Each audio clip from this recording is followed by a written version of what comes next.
Welcome back to my new vlog. Tu ni he December date 1 he to kilhonen. Kaloi nu injong tu nya he na to na akiela atha ka na to ting ani. Chu ka tha hin. To ha mun kaum tain amun he nom he jegen. Amun chei le la ya.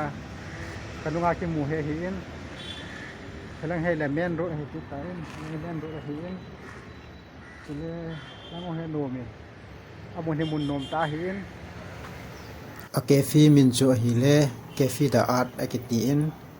he che so na pa na lani masanga ko na cho hire ani bor saw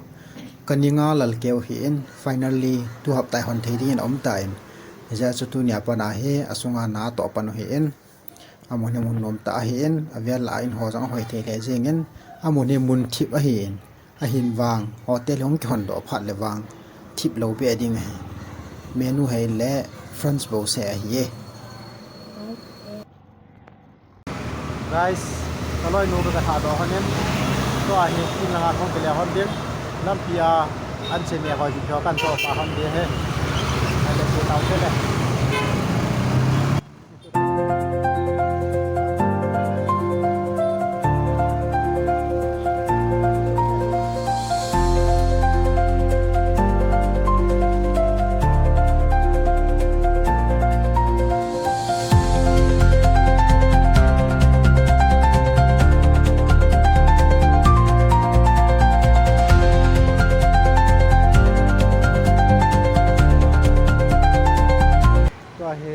Ni cho na di mun cho kalung hon tain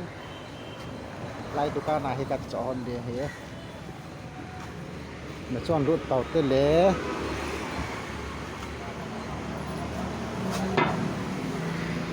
adukan he anie vetia musi thei lo ke he business a hoya hoi he jingka le pungsagi pungget ve lai lut chu milhan na diong ki mu lo he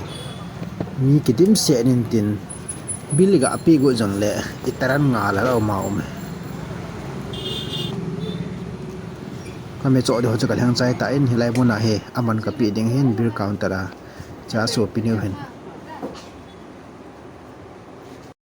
to hai guys ke khong ki go na tanga ta ke ka chi ke ding ta ta khong ki go ding aban le ka chi ke de ta in ka chi na chu kan da sa ke de wai ta to in ke ki go chai ta in ta na to na lang kan chu de ta sẽ đóng cái lễ cái làm đồ nó muốn được làm tại em gái cho hệ sinh năng căn hệ xã tiêu này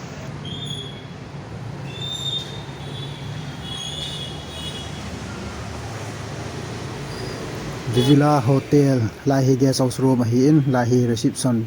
sunga waiting hall hiin hotel chu lai live wa ko na ki kal to ju hiin Villa Hotel reception mun chu lai hi langa to pa ko loi pa reception pa hi en lift a hong ta in chewa ko na he fourth floor a kal to ngai he kar chure no chu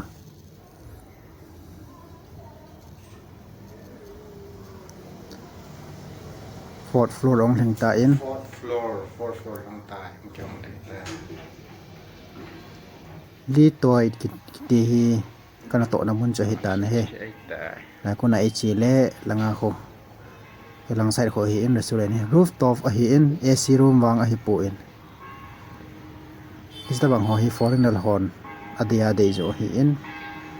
tu lai dap to koi man AC de lo hi in la hi reception hi in lang ho bar counter hi in akai ni a chi in ni ka to na la hi reception hi in chilai mun si hi in lai he le entry point hi in tu hin kitchen langa lur ket taw hitin chi kitchen ke ho bo se ka lu the naw hi in lai sungai lu le kitchen hi ket ta in hilai he le kung som hon kung lebel ti ho asop naw he chi ka kitchen hi ta in jingka in housekeeping no in thing sa nan he in avet hoi the jingen cho he kana to man ho mon cho hita in chi ka free stay nyo hi in hi chi ki na lang hi in quality department lang ai pinu che hang le lai te ho na to na mun ka thum ta in to he na to ka hin pa de tan ka da to ho jong thum kan kat nan da sa in ka te ne pan taw te le